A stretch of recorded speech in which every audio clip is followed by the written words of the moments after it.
El principio de la guerra. La segunda vez que conocí a un humano en persona, acabábamos de acordar hacer una tregua para dejar de intentar matarnos. Si el planeta tenía un nombre, dudo que alguien de cualquier bando se molestara en aprenderlo.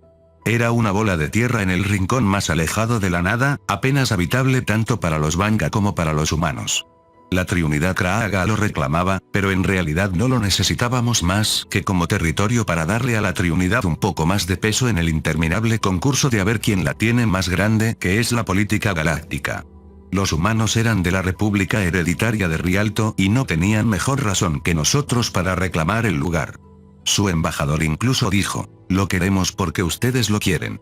Así es como terminé en un paso lleno de rocas a 100 kilómetros de cualquier estructura construida por los Vanga, agachándome para evitar los proyectiles que venían, tratando de poner a un escuadrón de la infantería de aterrizaje de la Triunidad en posiciones defensivas, y viendo a uno de los mejores soldados que he conocido desangrarse lentamente en el polvo. El paso era estratégicamente importante, según algún héroe de sala de oficiales de la sede.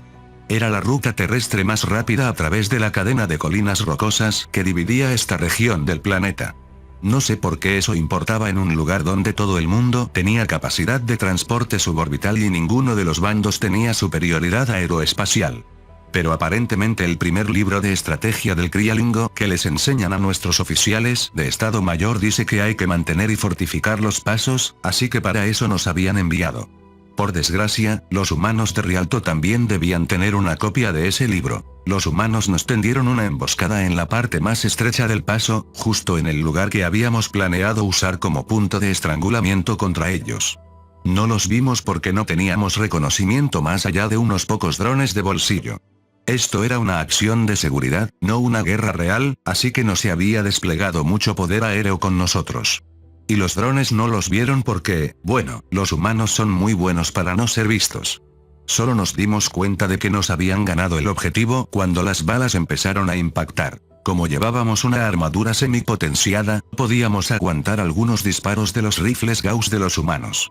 Y la mayoría de nosotros no estábamos muy lejos de la cobertura, así que, aunque casi todos recibimos algunos impactos, la armadura resistió lo suficiente como para que saliéramos de la zona de muerte. Excepto Sharjin. El soldado de primera clase Sharjin había sido el punta de lanza cuando la emboscada se activó. Siempre era el punta de lanza. Se ofrecía voluntario cada vez que podía. La política era rotar al que iba de punta en cada patrulla, para repartir el riesgo por igual. Pero Sharjin era un soldado de verdad, el tipo de persona que todo Krialingo sueña con ser cuando crece. No era particularmente grande ni fuerte. No era demasiado ruidoso o agresivo ni actuaba como un flanco duro estereotípico. Era tranquilo, competente, de carácter fácil, y aunque nos aseguraba que era capaz de sentir miedo, nunca lo sabrías si lo vieras en acción. Cuando el enemigo abrió fuego, Sharjin fue el único que respondió de inmediato. Mientras el resto de nosotros batíamos pezuñas de vuelta por el paso, Sharjin activó su rifle de pulso y empezó a disparar ráfagas hacia las posiciones de los humanos mientras retrocedía, cubriendo por sí solo nuestra retirada y la suya propia. Fue la cosa más valiente que jamás había visto. Y entonces se le acabó la suerte. Había recorrido aproximadamente la mitad del camino para salir de la zona de muerte cuando una bala Gauss atravesó la armadura más fina alrededor de una de sus rodillas traseras, casi cercenando su pierna. El grito que soltó cuando fue alcanzado, todavía lo oigo a veces, cuando no estoy del todo dormido. No era el tipo de cosa que esperabas oír de un soldado como Sharjin, una mezcla del dolor y la sorpresa de un Vanga adulto y la angustia conmocionada de un Krialingo malherido. Sin embargo, seguía apretando el gatillo. Seguía rociando pulsos de ráfaga en la ladera donde los humanos estaban atrincherados. La armadura se había contraído por encima del impacto, tratando de hacer un torniquete en la pierna antes de que se desangrara, pero la sangre seguía goteando mientras se levantaba e intentaba cojear con 3 patas de vuelta hacia nosotros. Entonces otra ráfaga lo alcanzó, le arrancó su rifle de pulso de las manos y le destrozó la parte superior del brazo derecho justo debajo del hombro. Sharjin cayó de nuevo.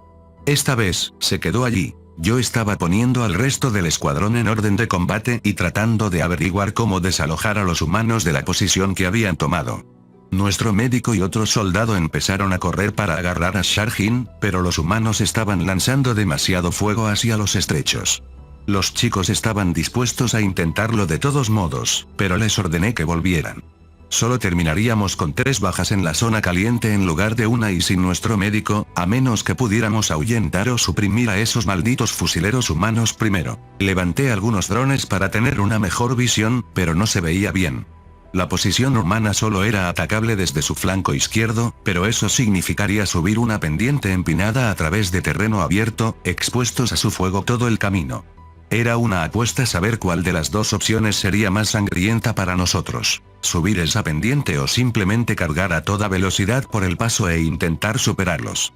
Ambas opciones apestaban. La doctrina exigía un ataque aéreo o apoyo de artillería de largo alcance antes de asaltar una posición así, pero no teníamos ninguna de las dos cosas.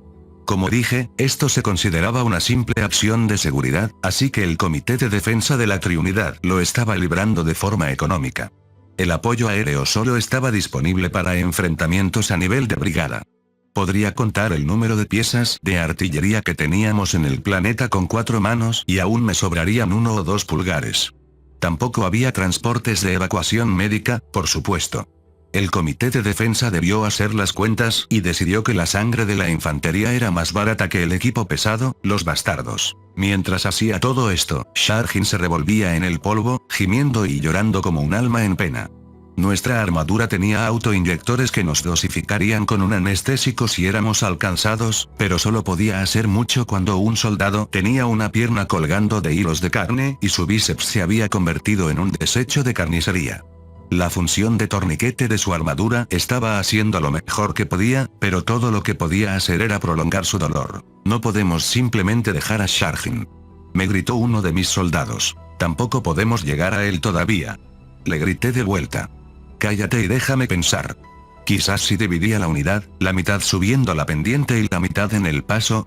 No, simplemente nos inmovilizarían en 2 lugares en lugar de 1.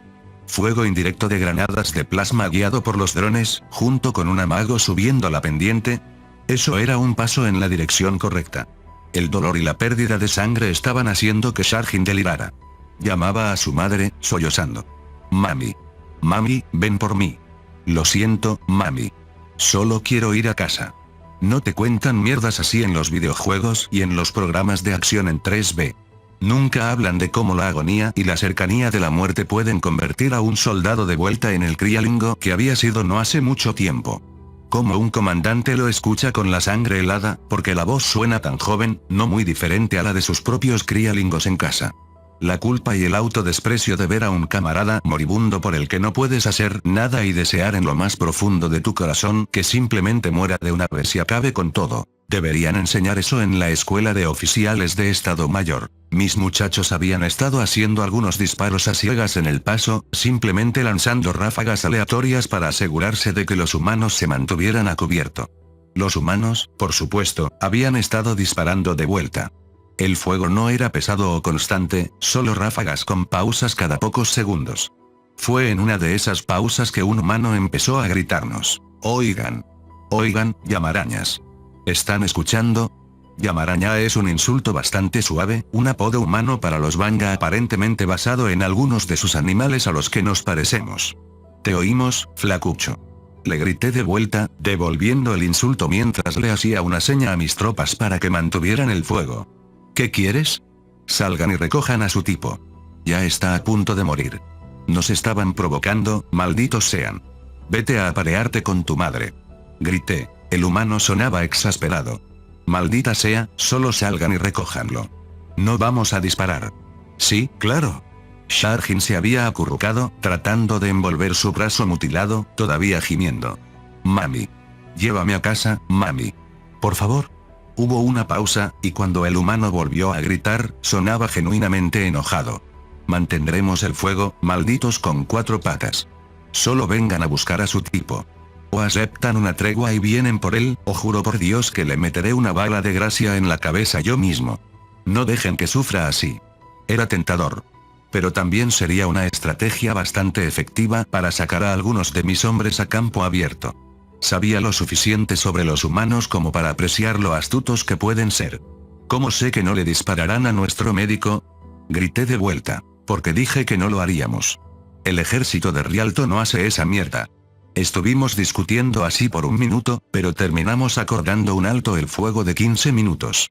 Ninguno de los bandos dispararía o maniobraría y el líder de escuadrón humano con el que estaba hablando bajaría al paso personalmente, donde estaría expuesto a nuestro fuego si su lado resultaba ser falso. Cuando nuestro médico y un par de soldados salieron a la parte estrecha, con las armas colgadas, yo fui con ellos. Cualquier comandante de unidad que envía a sus soldados a un peligro que él mismo no está dispuesto a enfrentar, merece que le disparen en la maldita cara.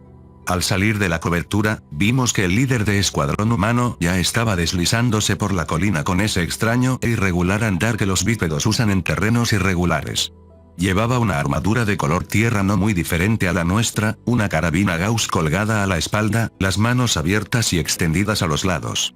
Llegamos a Sharjin casi al mismo tiempo. Sharjin aún estaba vivo, sus gemidos y sollozos más débiles, pero audibles. Era un milagro que siguiera consciente.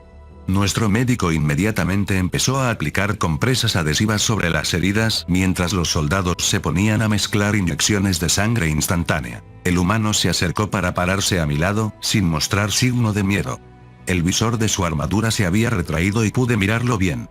Tenía una cara delgada y morena, el pelo de su barbilla y labio era negro, pero con mechones grises. Sus ojos eran brillantes y duros, pero no carecían de cierto sentimiento en ellos. ¿Cómo se llama?, me preguntó el humano. Sharjin. Soldado de primera clase. Bueno, es un maldito valiente, disparándonos así. Él es la única razón por la que no derribamos a más de ustedes, cabrones. Lo sé. Observaba la expresión de nuestro médico mientras empezaba a inyectarle la sangre instantánea a Sharjin. Tenía una mirada desesperada en su rostro, pero no una desesperanzada. Eso era algo, al menos. Espero que lo logre, dijo el humano. Me di la vuelta para mirar al humano de nuevo. ¿Por qué? Se encogió de hombros. ¿Por qué no? De todos modos, ya está fuera de combate. No. Quiero decir, ¿por qué una tregua? Nos tenían inmovilizados ahí. Todavía lo están, interrumpió, sonriendo tensamente. Así que, ¿por qué detener la lucha de esta manera? ¿Por qué no usarlo como cebo para intentar sacarnos? ¿O dejarnos sufrir el golpe moral de ver a nuestro camarada morir o de tener que acabar con su miseria nosotros mismos? Se encogió de hombros de nuevo. Cualquiera de esas sería una estrategia efectiva, supongo. O tal vez simplemente me doy cuenta de que un soldado herido inmovilizará muchos más de sus recursos que uno muerto. O que uno sano, ya que estamos. Gruñí en señal de afirmación. Eso tenía sentido táctico. Asumiendo que Sharjin sobreviviera, me quedarían 4 rifles menos en la línea de fuego en lugar de solo uno, con los soldados que se necesitarían para atenderlo. Sin embargo, personalmente, continuó el humano, me gusta pensar en ello como dar algo a cambio. Dejo que salven a su tipo esta vez, tal vez la próxima vez sea uno de los míos el que esté herido y asustado y queriendo ir a casa. Y tal vez ustedes nos dejen salir y salvarlo. Pensé en eso por un momento mientras veía al médico hacer un gesto a los soldados para que intentaran levantar a Sharjin. La expresión en su rostro podría haber sido un poco menos desesperada. Tal vez lo haga. Miré al humano de nuevo. Me estaba ofreciendo una mano. La tomé con una de las mías. Tal vez lo haga, repetí. Le dio a mi mano un enérgico apretón. Es solo una guerra, después de todo, dijo. No hay necesidad de hacerla más fea de lo que ya es, ¿verdad? Unos minutos más tarde, volvíamos a dispararnos. Sin mucho efecto, sin embargo, ya que no estábamos dispuestos a exponernos para intentar un asalto que carecíamos de la fuerza para llevar a cabo y a los humanos no les importaba dejar una posición tan perfecta. Finalmente nos retiramos y nos atrincheramos en un buen terreno a unos pocos kilómetros colina abajo, dejando el paso a los humanos. Sharjin terminó sobreviviendo. Incluso se quedó en la infantería de aterrizaje, aunque para cuando le colocaron su nuevo brazo y pierna y estuvo de nuevo en condiciones de combate, las operaciones habían sido suspendidas. Terminamos firmando un acuerdo de paz con Rialto que dividió el planeta entre nosotros, por lo que valiera. La línea fronteriza entre los sectores de Rialto y la Triunidad pasa a través de ese mismo paso en las colinas, aunque tengo entendido que los pocos colonos humanos y Vanga que viven allí ahora ignoran en su mayoría la frontera por completo. Y en cuanto a los humanos, no son mi gente favorita, supongo. Basado en lo que he visto, muchos de ellos parecen ser unos imbéciles. Pero tampoco los odio. Quiero decir, ¿por qué lo haría? Es solo la vida, después de todo. No hay necesidad de hacerla más fea de lo que ya es, ¿verdad?